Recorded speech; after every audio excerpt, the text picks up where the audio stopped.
అందరికీ నమస్కారం.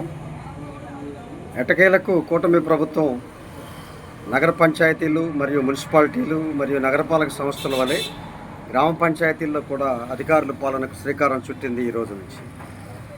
అయితే సర్పంచులు ఈ అధికారుల పాలనని నిరసిస్తూ ఈ యొక్క హైకోర్టులో రిట్ వేయడం జరిగింది.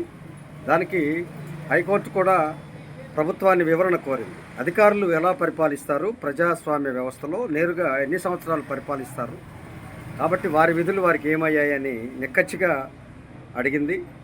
ఆ అడిగిన దాన్ని రేపు గురువారం ఒక సమాధానం ఇవ్వాల్సి ఉంది ప్రభుత్వం. అయితే జీవో నెంబర్ 47 ద్వారా గతంలో 2018లో జీవో నెంబర్ 90 పెట్టి అధికారుల పాలనకి ఇదే ప్రభుత్వం శ్రీకారం చుట్టింది. 2 ఏళ్ళు అధికారుల పాలనలో ప్రభుత్వ పంచాయతీలన్నీ కూడా ఆర్థికంగా నిర్వీర్యమైపోయాయి, లూటీ చేయబడ్డాయి.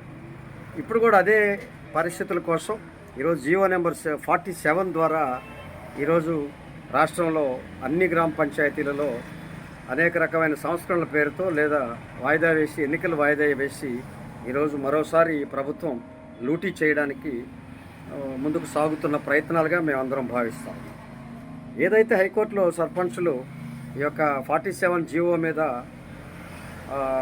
రద్దు చేయాలని 47 జీవోని, అలాగే రాష్ట్రంలో సర్పంచుల్ని పర్సన్ ఇన్ఛార్జీలుగా కొనసాగించాలని చెప్పి కోర్టులో జరుగుతున్న వాదన తప్పనిసరిగా విజయవంతం అవుతుందని మేము ఆశిస్తున్నాం, భావిస్తూ ఉన్నాం. తప్పనిసరిగా ఇలాంటి అధికారుల పాలనతో ప్రజాస్వామ్యాన్ని పక్కన పెట్టి, అలాగే రాజ్యాంగ సవరణలని పక్కన పెట్టి ఈ చంద్రబాబు గారి నాయకత్వంలో, పవన్ కళ్యాణ్ గారి నేతృత్వంలో ఈరోజు గ్రామాల్లో అధికారుల పాలనకి శ్రీకారం చుట్టిన విషయం మనందరికీ తెలిసిందే. ఇప్పటికైనా పవన్ కళ్యాణ్ గారి దృష్టిలో రావాలి. పవన్ కళ్యాణ్ గారు ఈ విషయంపై స్పందించాల్సినటువంటి అవసరం. ఏదైతే అధికారుల పాలనని గతంలో వ్యతిరేకించినటువంటి పవన్ కళ్యాణ్ గారు ఈ విషయమై కోర్టుకి అధికారుల పాలనకి బదులుగా, అలాగే అధికారుల పాలనతో పాటు సర్పంచుల్ని పిఐసీలుగా కొనసాగిస్తూ కమిటీలు ఏర్పాటు చేసే విధానంలో ముందుకు రావాలని మేము కోరుకుంటా ఉన్నాం. ఇప్పటికైనా భేషజాలకు పోకుండా గ్రామ పంచాయతీల్లో గ్రామ స్వరాజ్యాన్ని సాధించండి, డెమోక్రసీలో బ్యూరోక్రసీని నిర్మించకండి, ప్రజాస్వామ్యాన్ని అధికార స్వామ్యంలో ఉంచకండి అని చెప్పి కోరుకుంటా ఉన్నాం.